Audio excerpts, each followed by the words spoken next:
Hello guys and welcome to the channel. On today's video, we will be talking about Mixbus processing. On my last question under the community, what video would you like to see next on the channel? Most people chose Mixbus processing, so this is it. On this particular mix, I've used this master deck. Just for your information, this plugin is being offered free at the moment by Plugin Alliance. So head to their website, put it under your cart and use BX-4-free to get it free. So this is valid till the 24th of this month. Let's continue with the video. Basically, on this particular mix, I used T-Rax 1 to enhance the width and also add a bit of analog saturation. But when I got this plugin yesterday, I sort of tested it on this particular mix, and this tone sounded much better than the other one for this mix anyway, not that is better in general. So I took it off and I put this one. I'm using the B because you've got A, B, C, and D, which gives you different tone. So let's play this song and then I'll go through each and every plugin to actually show you guys what I've done with it. Then I'll talk a bit why I chose these plugins. You think your kindness is so weak. No, you don't give it up so easy, babe. But you wanted my attention. Yeah, you wanted my affection. You got me tattooed on your mind. You just want me all that time. Well, this place, it's never what it seems. Take me out there. Take me out of LA. This place. So as you can notice, each plugin added something to the overall mix. So what am I using? First one is this master deck. I'm only just opening the stereo enhance by 10% and also adding a bit of saturation 15%. I'm choosing the B one. So that's followed by A Fair Child by IK Multimedia. If you notice this, I'm just trying to make use of the tube. It's actually not compressing more than 2 dB. Let's have a look. You think your kindness is so weak. No, you don't give it up so easy, babe.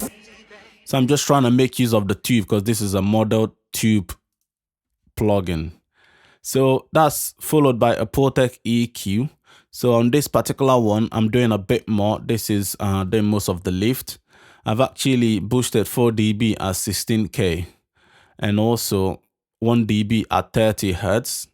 I'm also boosting 1 dB at 500 to give it a bit more body. Then I'm deeping 700 by 1 dB just not to clutter the mid-range. And also I'm adding 2 dB and 1.5 to open up the vocal. Let's have a listen to that in and I'll take it off. You think your kindness is so weak. No, you don't give it up so easy, babe. But you wanted my attention. Yeah, you wanted my affection. You got me tattooed on your mind. If you notice with it in, the mix actually got opened up. So you can also use the Waves one to do this. They've got a EQP1A and EQMEQ, I believe is what it's called. So let me now talk a bit why I chose these plugins. Generally, when I'm mixing, I tend to just level the mix and then maybe mix a bit of the drum, mix a bit of the vocal. Once I've got the level, because that's what obviously gives you the groove, before I start pulling the rest of the instruments in, I'll look for a nice saturation plugin I'll strap on my Mixbus. It can be a compressor if it's a tube or maybe a compressor that's analog modeled. You can even just throw in maybe say a Protec EQ without boosting or anything. Because it's a tube and passive EQ, add something. The same with a compressor that's been modeled after an analog hardware. Just putting it on, they actually add something. Sometimes I might just reach out for pure saturation plugin just to get that character. Depending on the kind of mix, sometimes I might be looking for tape. I've got this Ampex 102, which I generally use when I need a tape for Mixbus processing.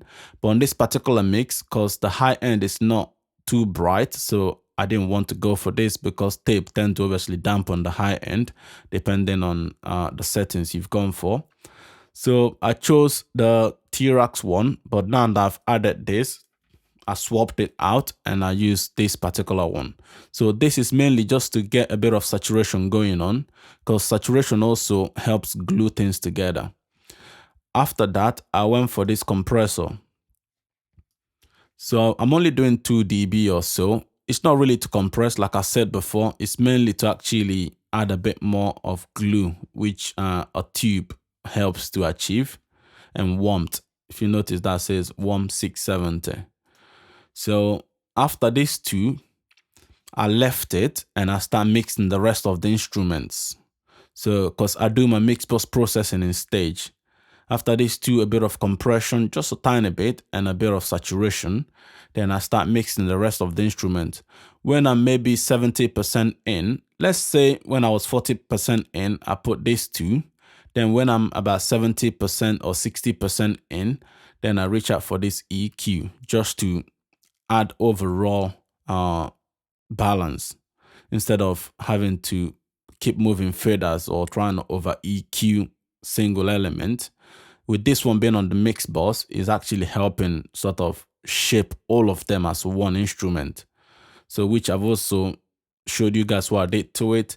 After that, I strap in a limiter just to obviously keep it from sounding the level it will be, because if you are mixing maybe when it's lower, that will obviously not give you the right level. So when you start pushing the level up, you might notice that some instruments are sticking out more than the rest, depending on how the compression is reacting. So I tend to, maybe when I'm there 70%, I'll put this in and then I'll use it to get myself the level the mix will be at, and then start changing whatever needs to change or whatever needs tweaking. Because sometimes when it's lower, you don't actually notice something is poking out until you push the level up. So after that, I realized that the low end needs a bit more tightening. When I push the level up, I added this one and I pulled this down. But having pulled this down, I felt like the mix lost the width that it had. So I put these ones back in just to compensate. That's how I got to where I am on this particular mix. But now let me talk about these other ones, because generally when I'm mixing, I tend to actually try different things on the mix bus. Like this is a compressor, a classic compressor from IK Multimedia. I've also got this drummer, which is another multi-band compressor from Softtube. You've got Colin, which is a free compressor. This is a tube, can actually act as a Fairchild or Manley Vari-Mu sort of, but this is a Colin, so it's not Manley Vari-Mu.